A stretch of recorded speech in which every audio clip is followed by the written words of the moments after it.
Welcome back to the channel. We got a little bit more of a making fun of idiots video today with this TikTok got him illegally stranded in Antarctica from a Tozy. Don't forget to hit that like button and subscribe if you're new. And let's get into it. This TikTok got him allegedly stuck in Antarctica for months after trying to raise money for charity. This story was supposed to be one of the rare good moments on the internet, the kind of thing everyone would want to root for. A 19-year-old barely out of high school flying a single tiny engine Cessna around the world with no co-pilot, no crew, and no corporate sponsor. Sounds pretty great. No crew. Sponsor behind him. Yeah, no crew, no big sponsor paying for everything. He's doing it all himself. Sounds great. Super wholesome. Let's see where it went wrong. His mission was to touch down on all 7 continents and raise $1 million for childhood cancer research. And his name is EthanGuo. I would have said let's touch down on 6 out of 7 continents, because obviously one of them is would have been done just for show. Oh, and if you were one of his followers on Instagram, you watched it all happen in real time. Every day brought you a new video with a new country stamped. His whole page essentially became a long travel documentary. I'm attempting to become the first person ever to fly all 7 continents solo to raise $1 million to fight cancer. Day 98. Today, we're in Pakistan, spending the day with the incredible Indus hospital where they're fighting childhood cancer head on. By June, he had landed on almost 60 countries. His follower count climbed past 1 million, and people were donating, and kids at St. Jude were sending him messages. And then suddenly, nothing. No day 143 or new photos. At first, it felt like a pause. Pilots deal with weather and equipment breaks, so like this could make sense. Maybe, Wi-Fi isn't exactly strong over the open ocean, but as days passed, his comment section filled with questions. Aviation forums started threads, and people wondered if he'd crashed, been grounded, or were forced to land somewhere remote. And people's speculations were getting dark quickly, like could this be an Amelia Earhart 2.0? But then the news broke. He hadn't disappeared. You mean Amelia Earhart? Earnhardt is what he said? Quickly, like, could this be an Amelia Earhart 2.0? Yeah, he said Earnhardt. It's Earhart. He hadn't disappeared. He was just arrested in Antarctica. You don't hear that every day, that's for sure. So suddenly, this story turns into the weirdest international aviation situation of the year. Because according to the Chilean authorities, Ethan didn't just fly a little bit off course. They claim he submitted a false flight plan and secretly veered south toward Antarctica and then landed at a Chilean military base. You can't do that. If you have a flight plan, especially in a world that exists after 9/11, no matter what size your plane is, you gotta tell people where the fuck you going. And this is like the quickest way to get fighter jets on your ass. Like, you're stupid for making this choice. I don't care at what big heart you had. Oh, I'm raising money for cancer. Don't fly to fucking Antarctica. You're an idiot. Without permission. In other words, they especially not without permission. Airspace and violated international regulations. And just like that, a teenager who was trying to break a world record for a good cause was now stuck on world's most restricted continent on Earth, waiting for a court date in the middle of an Antarctic winter.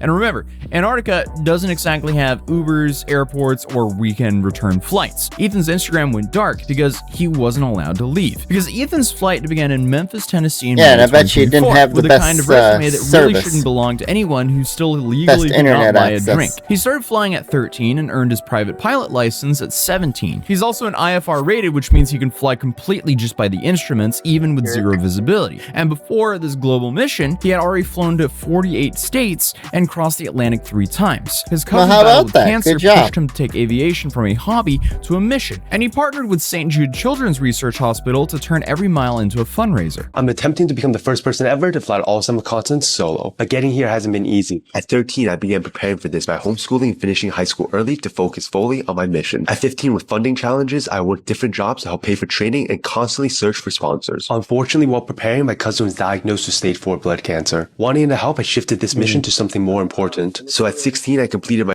Don't get me wrong. I love his mission and I love of what he was trying to do. He just should have been smart about it and not gone to Antarctica. He should have said, obviously, I'm going to go to 6 out of 7 continents because I can't just fly to Antarctica. My first solo flight, because you can't.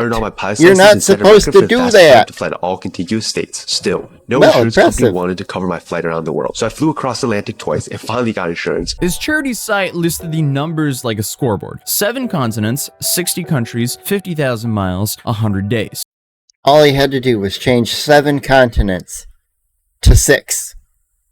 And maybe, you could keep the range at 50,000 because at that point he's estimating. And then, he could just have one extra takeoff and landing, and maybe add in one extra country, and then have it say 60 plus countries. But the journey stretched all he had to do. Planned. By the time he posted his final update from the Philippines on June 23rd, he'd been traveling for 142 days straight. 5 days later, Chile accused him of lying to aviation authorities because they claimed that he filed a flight plan saying that he was only going to fly over the city of Punta Arenas, which is nothing special since, it's routine airspace. But once he was in the air, they claimed that he changed his course without telling anyone and flew straight towards Antarctica before landing in I don't know why anyone would do that. George Island, a chunk of Antarctica claimed by Chile. And the regional prosecutor wasn't gentle about it at all. He said that Ethan always had the will and knowledge that he wanted to reach Antarctica at all costs, and essentially accused him of risking his life and the safety of global air traffic, and formally charged him with violating national and international aviation law. Because overall, Chile considered this a criminal act and not an emergency. So incredible, huh? Yeah, I mean, they really should have just said, you're on your own, and not done anything for him, like, adios, buddy. Because at this point, natural selection, honey, he'd really screwed himself by trying to do all 7 continents. He could have just said 6, and then just added a couple more stops along the way, increased a couple other numbers, and made things look better that way. That's all he had to do. He had it slightly too ambitious on the country side of things, or the continent side of things. He could have done just a couple other country stops. Ethan was then detained and told he could not leave Chilean territory until the investigation was complete. So here's the part nobody expected. He was technically free to move around Antarctica, but the problem is Antarctica is you can't really do that. There's no flights going in or out because, it's in the dead of the winter. And the weather is obviously so brutal that the aircraft wasn't allowed to land. So he was essentially just stuck there for weeks while his plane sat grounded and his social media account stayed completely silent. He even turned 20 years old while stranded on the to have your birthday have to be there and to not be able to really celebrate it? Man, you screwed yourself so bad. You could have been in the middle of some tropical country stopping, it's my birthday, but I'm continuing this journey to raise money for cancer. Happy birthday, me, but let's keep the mission go. And he could have turned that into something great. But however, the idiot chose to go to Antarctica. Why would you do that?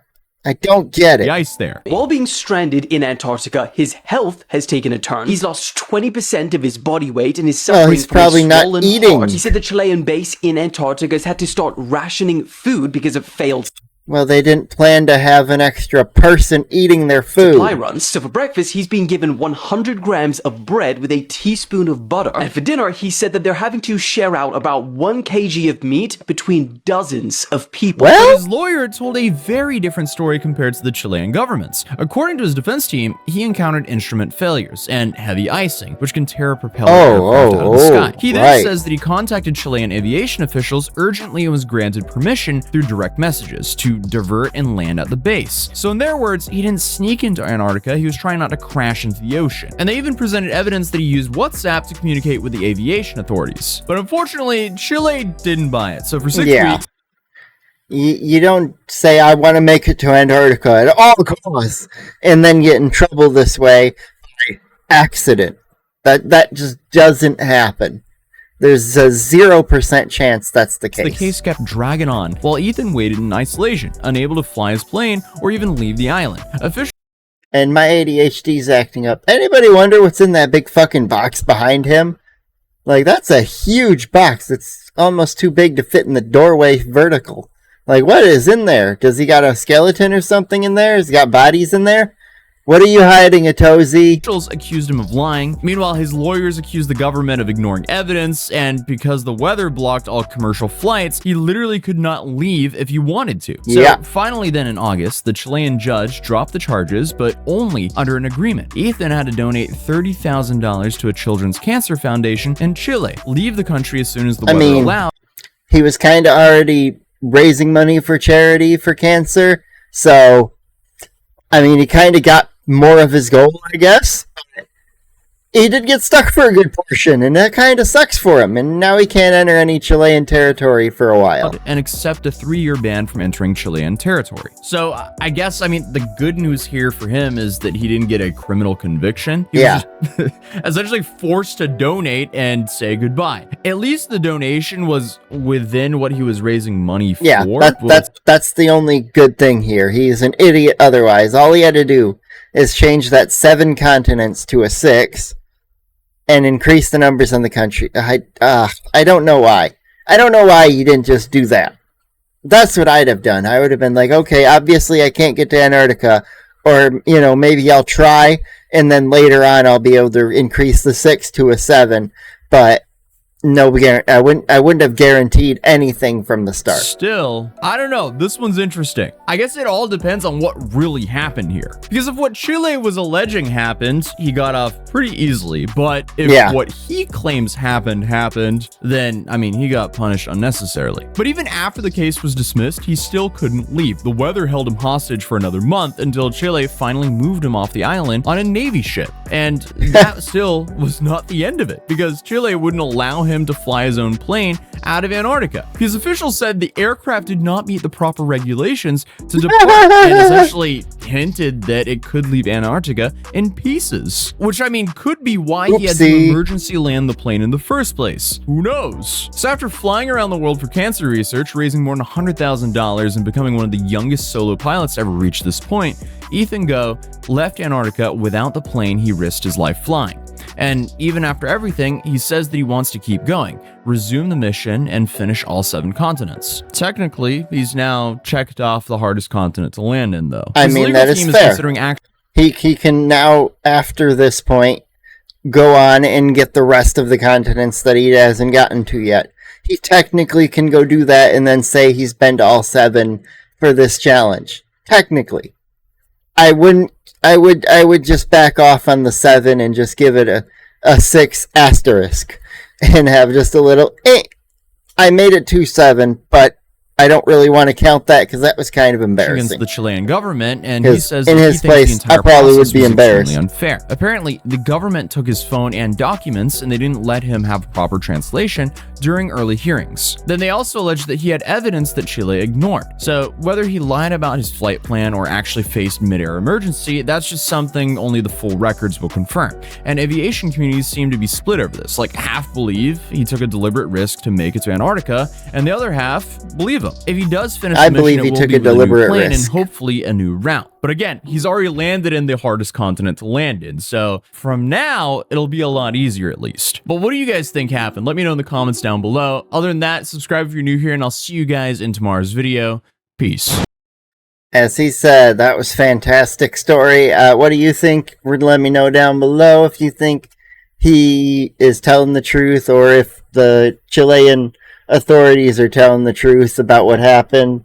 Do you think everything that happened was fair? Do you think he should have just stuck with 6 like I do? What do you think down there? Anyways, like he said, hit that like button, get subscribed, and I'll see you in tomorrow's video.